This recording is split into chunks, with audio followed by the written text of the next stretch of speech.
গ্রামে শীতের সিজনে সকালটা ভীষণ স্নিগ্ধ, ভীষণ সুন্দর। আবার বেশি শীত পড়লে আনন্দ মাটেই।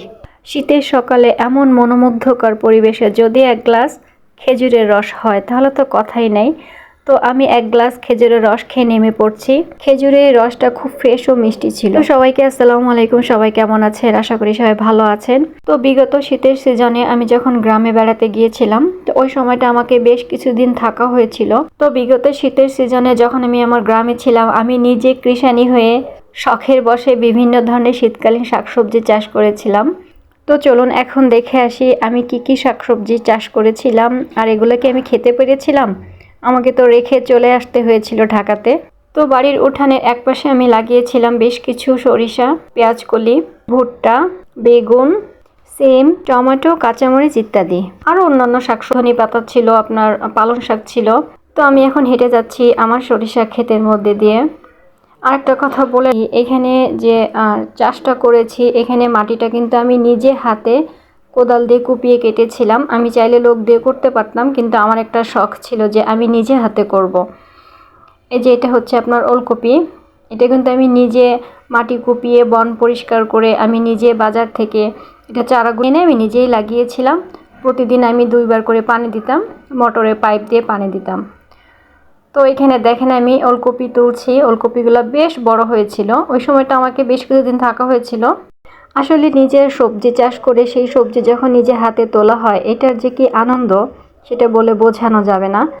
তো দেখুন ওলকপিগুলো কত বড় হয়েছে, বেশ বড় সাইজের হয়েছিল। আমি এখানে মাটি আমার চোখে গিয়েছিল। আমার ছোট মেয়ে আসছে, যে বলছে যে আম্মু আমার কাছে দাও, আমি এটাকে নিব। ছিঁড়তে চাচ্ছিল পাতা, বাট ও তো ছিঁড়তে পারে না। পর ওর হাতে আমি দিয়ে দিলাম। তো ওই দিনকার দুপুরে আমি রান্না করার জন্য আরও বেশ কিছু ওলকপি উঠিয়েছিলাম। তো একে একে বেশ কিছু ওলকপি আমি নিয়েছিলাম।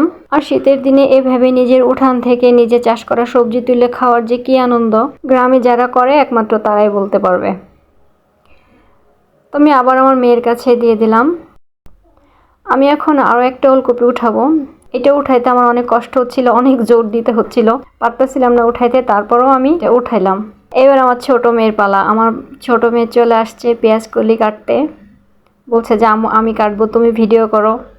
তো খুব আনন্দ পাচ্ছিল। অ্যাকচুয়ালি আমি এই সময় যে সবজি চাষগুলি করেছিলাম কোনো মানুষ ছাড়া, এটা ছিল অ্যাকচুয়ালি আমার মেয়েদেরকে দেখানো বা শেখানো। এরা কখনো আগে সরাসরি এভাবে শীতকালীন সবজি চাষ কখনো দেখেনি, এভাবে সবজি বাগানও কখনো সরাসরি সামনাসামনি দেখেনি।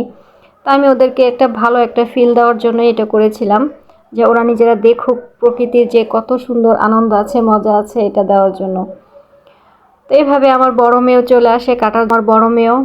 আমার বড় মেয়েও খুব মজা করে আনন্দ করে পেঁয়াজগুলি কাটছিল আর বলছিল আম্মু দেখো কত সুন্দর হয়েছে, তুমি আমাকে ভিডিও করো। ইস কত খুশি। এখন আমার মেয়ে যে সাইডে বসে আছে, এই সাইডটা এখন আমার মধ্যে নাই। গত বছর থেকে কিছু জমি বিক্রি করে দিয়েছে। এবার আমি বসে গিয়েছি পেঁয়াজকলি কাটার জন্য, আর বারান্দায় চেয়ারে বসে আমার জামাই রোদ খাচ্ছে। তো কষ্ট করে এত সুন্দর করে লাগিয়ে সব কিছু রেখে যখন ঢাকায় চলে আসছিলাম, বেশ খারাপ লাগছিল। তারপর কিছুদিন পর হঠাৎ করে দেখি মা আমার জন্য সব কিছু পাঠিয়ে দিয়েছে। দেখেন সিমের বিচি, কতগুলি সিম পাঠিয়েছে, অনেক সিমের বিচি ছিল এখানে।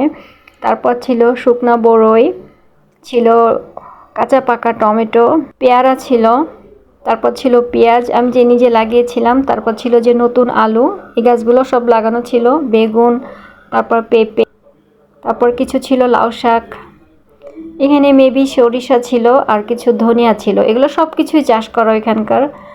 তা এইগুলি যখন দেখলাম আমার যে কি যে খুশি লাগছিল। আমি কিন্তু বলিনি, মা নিজের থেকে এগুলো রেডি করে আমার ভাইকে দিয়ে গাড়িতে করে বাসের মধ্যে পাঠিয়ে দিয়েছিল। তো খুবই ভালো লাগছিল যে আমার মা, যাই হোক মা আছে দেখে হয়তো মা মনে করে পাঠিয়ে দিয়েছে। মার জন্য অনেক অনেক দোয়া রইল। সবাই আমার মায়ের জন্য দোয়া করবেন, যে আমার মা মনে করে আমার জন্য সব কিছু পাঠিয়ে দিয়েছে। বা আমি যে খেতে পারবো এই জিনিসগুলো আমি এমনটা আশা করেছিলাম না। বিষয়টা ভীষণ ভালো লেগেছিল।